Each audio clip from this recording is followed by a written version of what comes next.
नमस्ते, मेरा नाम अनु है और अब हम करेंगे India through a travellers eyes.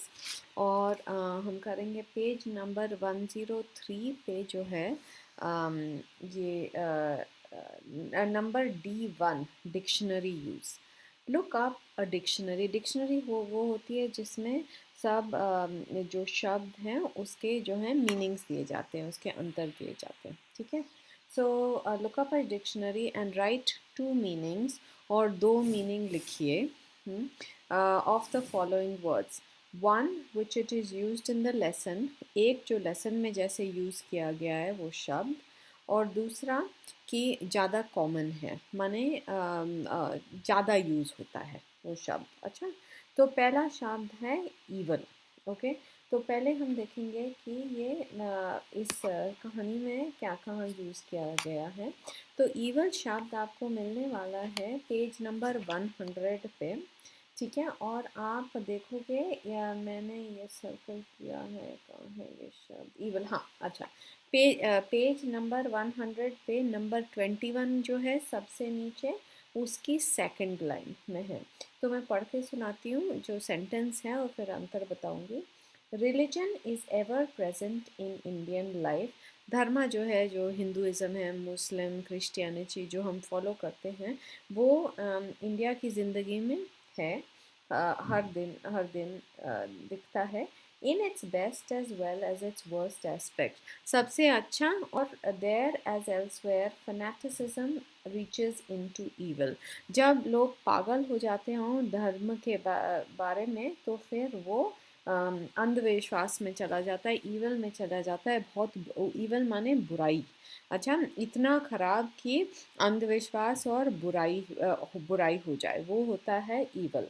अच्छा, इस जो पैराग्राफ में दिया गया है, पर ईवल का अंतर ये भी होता तो है कि ईवल लॉज, जो कोई कानून होते हैं जो एकदम हानिकारक होते हैं, तो ईवल उसे बोलते हैं। फिर to be fallen on evil days. कोई आदमी अगर उसकी किस्मत ख़राब है और उसकी ज़िंदगी में चीज़ अच्छी नहीं जा रही है, तो फिर वो to be fallen on evil days है। अच्छा, और फिर ऑल्सो है मार्क्ड बाय एंगर और irritability. He is known for his evil disposition. अच्छा, तो ईविल इस जगह है कि वो जाना जाता है, ही is known for his evil disposition, कि उसका जो स्वभाव है वो पूरे टाइम क्रोधित रहता है, इरिटेटेड रहता है। तो ईविल डिस्पोजिशन, क्रोधित स्वभाव, ठीक है। तो ये कोई कोई अंतर हुए ईविल के, डिफरेंट अंतर जो पैसेज में नहीं है। अच्छा, फिर जो अगला वर्ड है वो है फाइंड, ठीक है। तो फाइंड, अब लेट्स सी, फाइंड मिलने वाला है हमको, फाइंड, मैंने सर्कल तो किया था फाइंड को।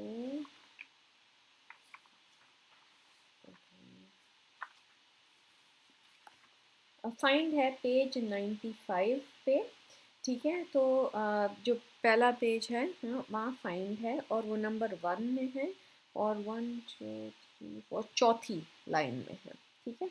और मैं सेंटेंस पढ़ूंगी उसका। Yet the stories that our Indian family doctor and his wife told me, जो कहानियाँ इनके लेखक के इंडियन जो फैमिली डॉक्टर थे, उनके फैमिली डॉक्टर जो थे और उसकी जो बीवी थी, वो उसने बताई थी, when I was a child, जब मैं छोटी बच्ची थी, had woven themselves into my growing dreams। उन कहानियों ने मेरी जो मैं जो सोचती थी उसके अंदर चली गई थी। And I had long red everything, और मैंने सब पढ़ लिया था।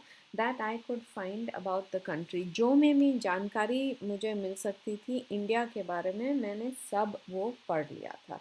तो वो फाइंड जो है, मैंने जो है जानकारी उस देख ली थी उस कंट्री के बारे में। तो फाइंड का ये मतलब होता है।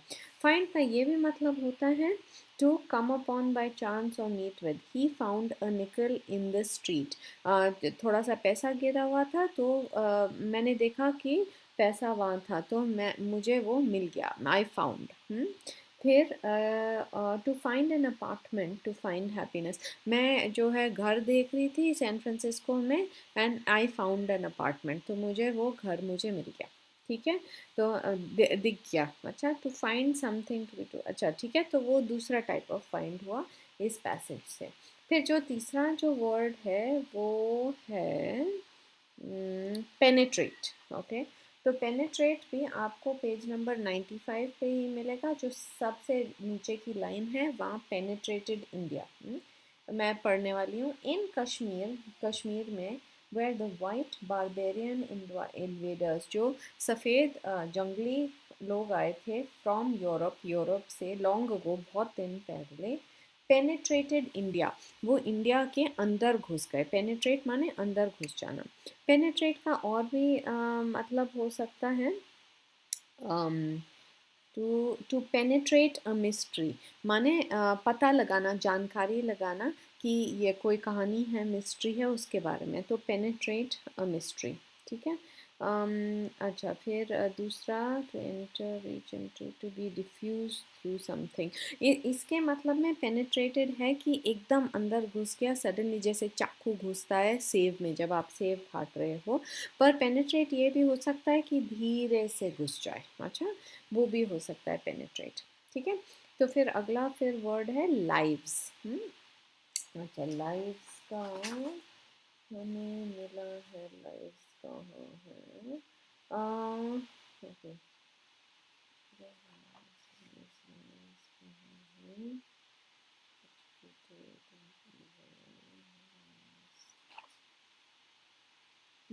मैं एक मिनट लाइव्स के पास वापस आती हूँ, एक सेकंड में देख लूँ। मैंने सोचा, ओ ये रहा। अच्छा, अच्छा, पेज नंबर 99 पे एक्चुअली ये लिव्ड है, पर ठीक है। एंड नंबर 12 में आपको मिलेगा, पेज नंबर 99 नंबर 12, और दूसरी लाइन जो है लिव्ड।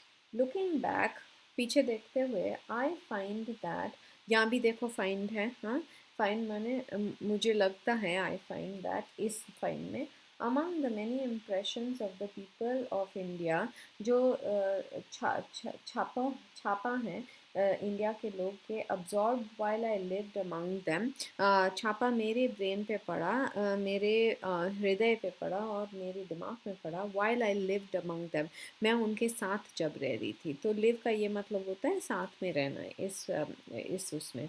अच्छा, और फिर लिव का ये भी मतलब होता है कि जीवित होना।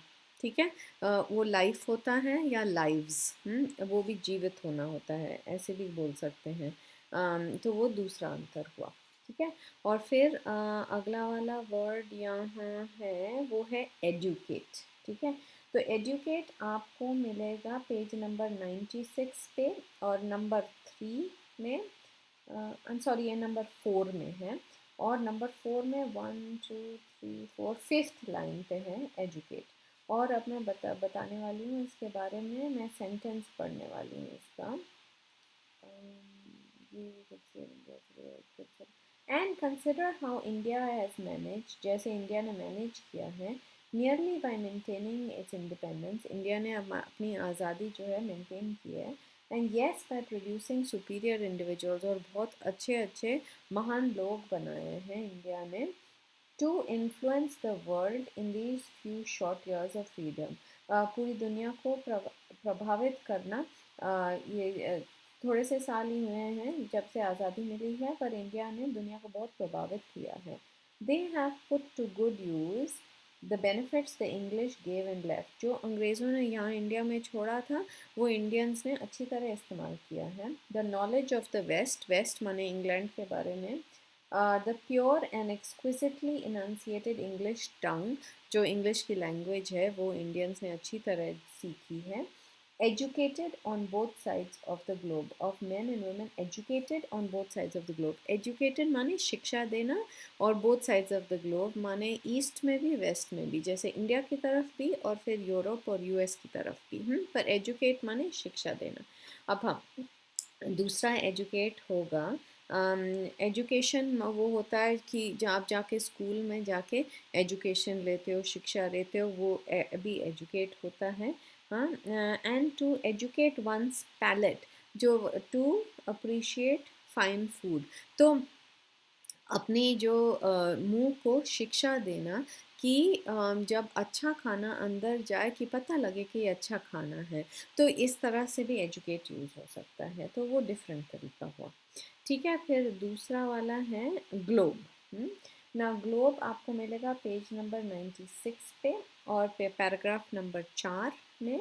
वहीं जहाँ एजुकेटेड था एक्चुअली बिल्कुल नेक्स्ट लाइन है, तो 1 2 3 4 5 6 लाइन है यहाँ की। तो जो ही मैंने जो अभी बोला, exquisitely enunciated English tongue of men and women educated on both sides of the globe. तो ग्लोब दुनिया होती है, पर दोनों साइड के ग्लोब के, ठीक है। तो ये बता रहे हैं ग्लोब इस उसमें दुनिया है, पर ग्लोब एक्चुअली राउंड कुछ भी होता है, जैसे कोई टॉय हो सकता है या कुछ एकदम अगर गोल हो और 3D का हो, उसे भी ग्लोब बोलते हैं। ठीक है, और फिर लास्ट शब्द है विटनेस। तो आप बिल्कुल पेज 96 पे बिल्कुल ग्लोब के बाद आप विटनेस देखोगे। Educated on both sides of the globe, witness Nehru and with him a host of men learning how to govern. Witness माने देखो नेहरू को और जो उसके साथ थे कि और लोग कैसे गवर्नमेंट चलाना सीख रहे हैं। तो विटनेस माने देखो इस उसमें। फिर विटनेस को यही भी बोल सकते हैं, जब आपका कोर्ट कचहरी में केस आता है और कोई आपके बारे में गवाही देता है, वो विटनेस होता है। तो उसमें भी यूज़ कर सकते हैं विटनेस, तो वो अलग हुआ। ठीक है, तो अब मैं यहाँ बंद करती हूँ और अगली बार अगला करूँगी।